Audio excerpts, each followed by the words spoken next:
Turasubiye kubahereza mwiriwe canke mwaramutse bivanye naho buri umwe wese adukurikiye kuri Mbonesha kure hejuru TV aherereye. Turi kuwa Mungu ku itariki ya 3 kwezi kwa 11 2024, tukaba tubazaniye amakuru menshi yagiye atandukanye, ariko tugiye kwibanda ku migeneranire y'igihugu c'u Burundi hamwe n'u Rwanda. Turabaramutsa kandi turabakaze mwe mudukurikiye muri imbere mu Burundi, mwe muri Republika Iharanira Rusange ya Kongo, mwe mu Rwanda, mwe muri Tanzania, aho hose ni ku bihugu bihana imbibe n'igihugu c'u Burundi, n'abandi bari mu bindi bice bitandukanye ku mugabane wa Afrika. Turabakengurukiye cyane kandi tubasaba kugira ngo ntimuze gucikwa n'aya makuru. Tubazaniye byinshi rero bigiye bitandukanye nkuko mugiye ubikurikira. Nitwibagiye kandi n'abari ku migabane ya kure. Leta y'u Rwanda ivuga ko yiteguye gutanga abarundi bashatse gutembagaza ubutegetsi muri 2015 bari inyuma ya General Godefroid Niyombare, umunyababanga wa leta y'u Rwanda mu bushikiranganji bw'imigenderanire ajejwe imigenderanire mu bihugu vyo mu karere. General James Kabarebe haremeza ko leta y'u Rwanda yiteguye gutanga bashatse gutembagaza ubutegetsi mu Burundi muri 2015, ariko leta y'u Burundi nayo hari ivyo isabwa kugira umutekano wabo ukingirwe mu gihe bazoshikirizwa inzego z'u Burundi.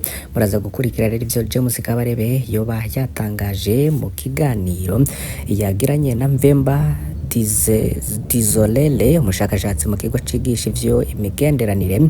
Turaza rero no kubigaruka ko mwumvirize ico James Kabarebe yoba yasavye umukuru w'igihugu c'u Burundi Evariste Ndayishimiye. Siyo ngingo kandi ku migenderanire y'u Burundi n'amakungu, ahubwo n'umushikiranganje w'u Rwanda ajejwe imigenderanire Olivier Nduhungirehe haremeza ko vuba ibiganiro hagati y'u Burundi n'u Rwanda bigiye kubandanya, kandi ko hari icizere ko imigenderanire izosubira kuba myiza ndetse n'imbibe zikaba zasubira kugururwa. Navyo ni muri aya makuru ku buryo burambuye. Ku migenderanire y'u Burundi n'igihugu ca Zambia hari makuru menshi ariko havugwa byatangiye ku munsi w'ejo. Abarundi baba muri ico gihugu bariko baratabaza, kuko rero bavuga ko igipolisi cazindutse kubafata. Bamwe bavuga ko babomorewe n'amaduka yabo. Turifate rero ubutumwa bw'umwe mu Barundi bari Rusaka nkuko yabitangaje, tuza kubageza ko n'ubutumwa bubabaje. No mu zindi ngingo zigiye zitandukanye nazo turaza kuzigeramwe kugira ngo mumenye ibiriko biravugwa. Fyona kuri subscribe canke sabone ni butari wafyonda ko ibuke no kubisangiza bagenzi bawe kugira badacikwa n'amakuru yose tubagezaho. Iyi ni Mbonesha kure hejuru TV, turabaye kaze mwese muze mwumvirize. Leta y'u Rwanda ivuga ko yiteguye gutanga abarundi bashatse gutembagaza ubutegetsi muri 2015 bakuriwe na General Godefroid Niyombare. Umunyababanga wa leta y'u Rwanda mu bushikiranganji bw'imigenderanire ajejwe imigenderanire y'u Burundi mu bihugu vyo mu karere, General James Kabarebe aremeza ko leta y'u Rwanda yiteguye gutanga bashatse gutembagaza ubutegetsi mu Burundi muri 2015, ariko leta y'u Burundi nayo hari ivyisabwa kugira umutekano wabo ukingirwe mu gihe boshikirizwa inzego z'u Burundi.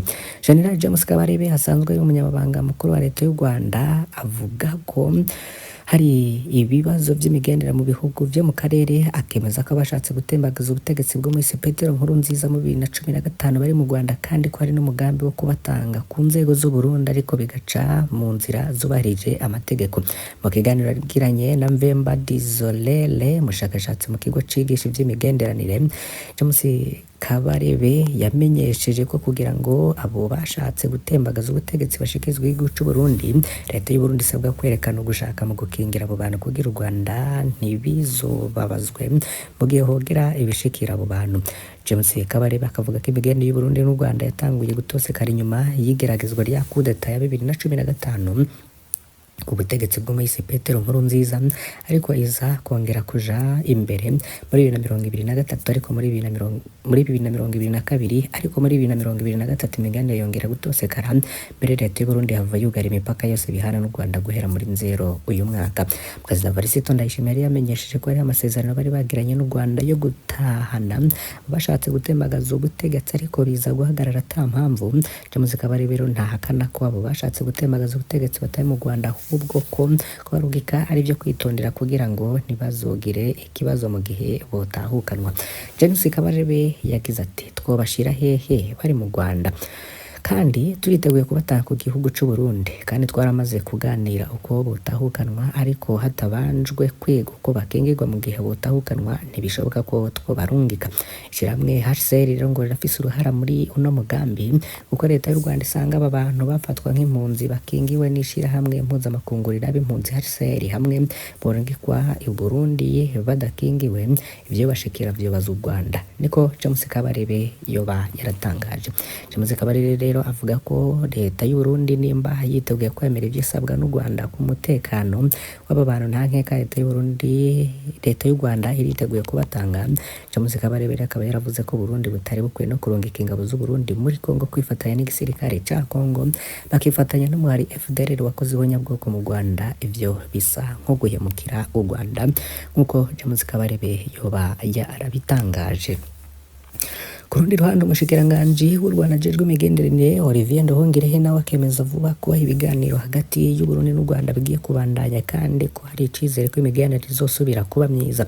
Mu kiganiro yatanze ku itariki ya 31 Gitugutu uyu mwaka kumbonesha kure Le Journal de l'Afrique, umushikiranganji w'u Rwanda ajejwe imigenderanire Olivier Nduhungirehe yagarutse ku mubano w'u Burundi n'u Rwanda aho ibi bihugu bibiri bisigaye birabana ingwe, yishura ku bibazo vy'umenyesha bakuru. Nduhungirehe yamenyesheje ko vuba cane ibiganiro bigiye gutangura nk'uko vyari vyapfundikiwe Zanzibar muri Tanzania muri mukakaro uyu mwaka kandi ko hari icizere ko imigenderanire izosubira kuba myiza. Olivier Nduhungirehe akavuga ko icuka kibi catanguye inyuma y'aho Burundi butanguye kurungika abasirikare kuja gufasha igisirikare ca Kongo bakifatanya n'umuhari FDLR wakoze jenoside mu Rwanda. Ku magenekezo ya 6 n'umunani harabaye inama y'ibihugu gize umuryango EAC yahuje abashikiranganje bagejejwe imigenderanire aho Albert Shingiro na mugenzi w'u Rwanda Olivier Nduhungirehe bumvikanye ko kwigenekezo rya 31 Gitugutu 2024 bazohura kugira bige banatorera umuti icuka kibi kiri hagati y'ibi bihugu vyompi. Tuve kuri iyo ngingo irabana n'u Burundi n'u Rwanda, ahubwo tuje ku ngingo irabana n'u Burundi hamwe na Zambia. Abarundi baba muri Zambia bariko baratabaza. Umwe mu Barundi bari Rusaka akaba yaragize ati amahoro inyuma y'akanya gato cane. Umunsi umwe habaye inama y'umuryango wa Komesa i Bujumbura, uyu munsi kwigenekezo rya 2 Munyonyo 2024 Abarundi baba muri Zambia bagiriwe operasiyo idasanzwe yo kubafata. Imiduga yuzuye igipolisi n'abandi bafashanya babavyutsemo bakaba bafashe benshi cyane. Ivyo bikaba bibaye uko mu gihe Burundi bwaraye buhawe kurongora umuryango. Perezida w'u Burundi rero akaba yamenyesheje ko abanyagihugu bava muri uwo muryango wa Komesa bagiye kuza mu Burundi ataviza basabwe. Ariko uwo yatanze ubwo butumwa yibasa ibibazo bikomeye. Icambere yagize ati mbega Abarundi ari bo twumva hirya no hino bahamwa muri Zambia, muri Tanzania, muri Afrique du Sud, pays arabe, ese vyo babiva kuki? Ese Albert Shingiro imbere y'inama nshingamateka ko yavuze ko ikibazo c'Abarundi bari muri Zambia kizokwigwa mu nama ya Komesa yari igiye kubera i Bujumbura, none havuye mwiki? Abarundi barashaka kumenya uko diplomasi yoba yaranze hagati ya Zambia n'u Burundi ikibazo c'Abarundi baba muri Zambia. Kubera babaje kubona abana b'igihugu babaho nk'imfuvyi, intano zitagira ikizivugurira, pays de règles sans exception. Ikibazo c'Abarundi gikiye kwigwa mu buryo bw'amakoro de coopération ou partenariat. Abarundi bari hanze bari gusuma, ntibari mu byayuramutwe mu bintazi, bari kurondera uburyo bwo kubaka Uburundi kandi ko ndazi ko uruhara rwabo rugaragara. Ono Murundi umwe yagize ico atangaza. Hari n'ubundi Murundi ari Rusaka nawe yanditse agize ati nimutuvugire Abarundi muri Zambia turabangamiwe cane, ivy'igipolisi ca Zambia kidukoreye uno munsi ntavyo twari bwabone. Hari nabo cabunaguye, hari ababumare amaduka yabo, hafashwe abantu benshi cane. Umugwi munini w'abafashwe n'Abarundi wamengo bariko bafata abagwanyi, umengo ntituri abantu. Kino kibazo kirakwiye kwigwa hagati y'amareta yacu. Ubundi nawe akaba yaragize ati maramutse neza, nje ndi umunyagihugu aba mu gihugu ca Zambia, nshimye mu kwandikira nkubwira hohoterwa Abarundi bene wacu barimwo baragirirwa uyu munsi mu gitondo kugeza isaha 10 isaha 4 z'igitondo baracarimwo. Umurundi afashwe arakubitwa agashaya kandi akavunwa bibaye ngombwa no gupfa gapfa. Twasaba nkamwe binyamakuru vyanyu bishikira kure mu bidushikanire kure muzoba amukoze. Ambasaderi Verine Butoyi, Mushikiranganje Robert Shingiro, kinini kibazo kibaraba ni ikibazo c'abarundi bari muri Zambia barakwiye no kucitwararika rwose mukavugana n'abategetsi ba Zambia ingene hoboneka umuti mu kwegera abo barundi bama muri ivyo bibazo mukumva neza aho ikibazo gihagaze mugaheza mukabikorera ko mukurondera n'inyishu vyoba vyiza. Ambasaderi Butoyi yishikiye aho abo bantu bafungiwe kamenya n'ikibazo cabo abavunaguwe ababomorewe utwabo no vyiza ko ivyo vyose bikurikiranwa nta gihugu cubahwa mu gihe co nyene kitiyubahiriza, kandi tubabwire ko ivyo biri kuba mu gihe Perezida Evariste Ndayishimiye yatanze imfashanyo y'ibifungurwa muri ico gihugu mu mezi abiri aheze. Mu bindi bitandukanye hari akababaro k'abadandaza ba Lomikash, ese bo bagiye guhagarika ako kazi ku munsi w'ejo kw'igenekezo rya 2 kwezi kwa 11 2024. Abadandaza amafaranga bakoresheje Lomikash canke Agent Super Agent bazindukiye mu kababaro nyuma yo kumenya ingingo zitaborohereza zafashwe n'ishirahamwe ryo gutumatumanako Limitel Burundi. Iyo shirahamwe Limitel ryafashe ingingo yo gukata ibice bishika 0.30% ku mafaranga yose bahanye hagati yabo. Akarorero, umwe muri bo arongikiye mugenzi w'amafaranga ashika umuriyoni w'amarundi acakatwa ibihumbi 3. Iryo shirahamwe Limitel rikaba ryagiriwe ko rimenyesha ko guhera ku igenekezo rya mbere kwezi kwa 5 umwaka wa 2025 amafaranga bakatwa ziyongera ku gushika kuri bice 1%. Iyo ngingo rero ntiyanezereje na gato abadandaza amafaranga bakoresheje Lomikash, bashikiriza ko iyo ngingo ije kubahungabanya mu kazi kabo kuko hamwe bigumye uko boca bakora bahomba bitumwe nuko ayo mafaranga bakatwa ava ku mitahe yabo bakoresha urwo rudandazwa. Ivyo biruko rero mu gihe abo badandaza ba Lomikash bavuga ko guhanahana amafaranga hagati yabo ariyo yari inzira nziza iborohereza mu urwo rudandazwa, kuko iyo bagiye ku majansi ya Limitel canke mu mabanki akorana na Limitel bataronka amafaranga bashira muri telefone yitwa electronique, ivyatuma umwe asaba mugenzi we kumurungikira amafaranga kugira ngo abandanye neza akazi. Ivyo biruko kandi mu gihe shiramwe Limitel ryo rimenyesha ko atangorane y'ayo mafaranga ihari kuko ikorana n'amabanki menshi.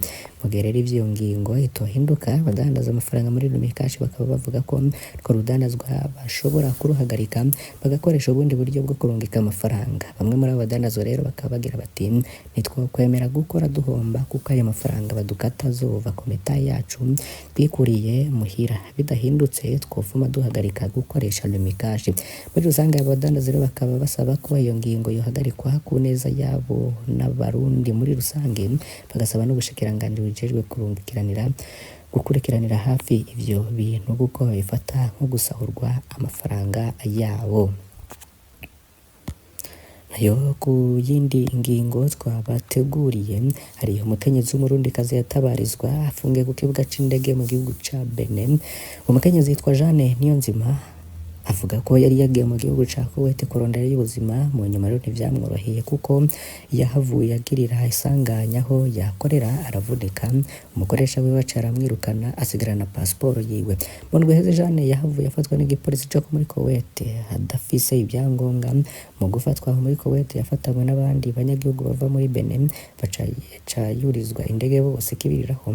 Indege yashikanye Jeanne mu gihugu ca Benin, akihashika yibaza ko aca abandanya mu Burundi, ariko abapolisi ba Benin baciye bamubwira ko itike y'indege yiwe yakatishirijwe ihereraho muri Benin. Igipolisi co muri Benin caciye kimufunga kuva ku itariki ya 29 Gitugutu. Jeanne Niyonzima akaba afungiwe ku kibuga c'indege ca Benin aho yari yatagira uwumufasha, aratabarizwa kuko adafise n'uburyo bwo mukuraho muri Benin bivanye n'uko ata amafaranga afise, bitumwe n'uko muri Kuwait atiriza akora akazi kuko yaciye agira iryo sanganya aravunika. Bamutabarije bakaba basaba abategetsi b'Uburundi gufasha kugira umukenyezi atahanwe mu Burundi kuko ata amafaranga afise, bitumwe n'uko muri Kuwait atigeze akora akazi kuko yaciye agira iryo sanganya aravunika. Natwe kuri Hejuru TV turamutabarije.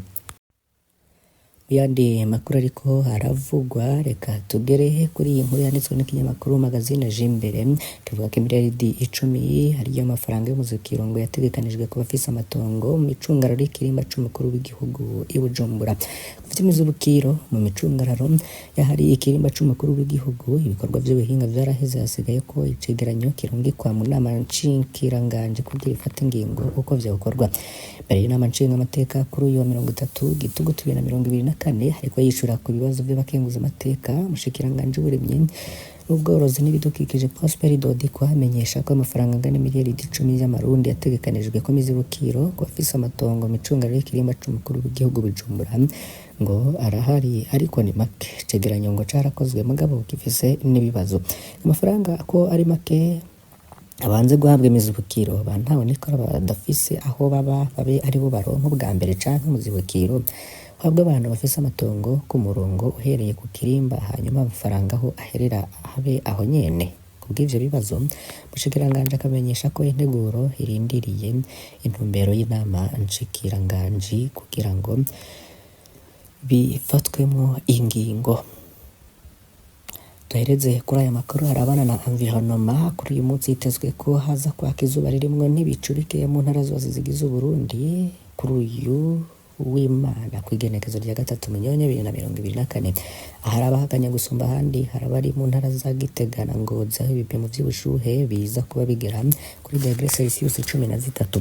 Ku mahingamo naho hitezwe ko haza kugwa imvura nkeya mu bihande bimwe bimwe vy'Uburundi, keretse mu ntara za Rutana, Ruyigi, Cankuzo, Muyinga na Kirundo hitezwe izuba ririmwo n'ibicu bikeya, nayo mu ntara ya Karusi akazorangwa ikirere kirimwo ibicu vyinshi. Aharaba hashushe naho gusumba ahandi haza kuba ari mu ntara ya Cibitoke, ibipimo vy'ubushuhe biza kuba bigera kuri degre Celsius 30, ndetse bikaba byatanguye izuba riseruka ku isaha 5h39 z'agatondo, riza kurenga rero kuri uyu munsi isaha 11:53 z'umugoroba. Ayo makuru rero tukaba tuyakesha igisata ca Ijebo kijejwe ivy'ikirere mu gihugu c'u Burundi.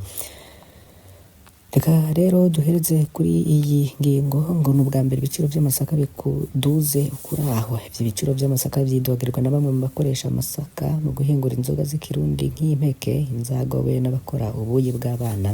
Nkuko rero bavyemeza, ivyo biciro vyigwije hafi gatatu ugereranije n'imyaka iheze.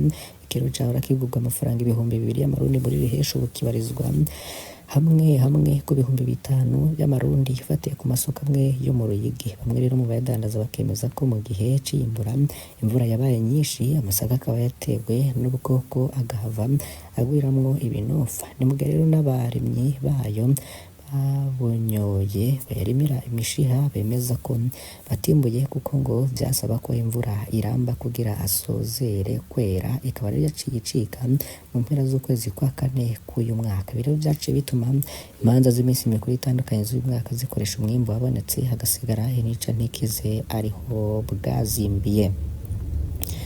Tukengurukiye mwe mwese mudahwema gukurikira imbonesha kuri Hejuru TV, mbasabe kugira ngo ntimuze gucikwa nandi tuza kubageza kuri uyu wa 3 Munyonyo 2024. Fyonda kuri subscribe canke s'abone ni utari wafyondako, wibuke no kubisangiza abagenzi bawe kugira badacikwa n'amakuru yose tubagezaho iminsi yose mu ngingo zigiye zitandukanye. Bara ibahezagire muze kugira umunsi mwiza, turi ku igenekezo rya 3 Munyonyo 2024.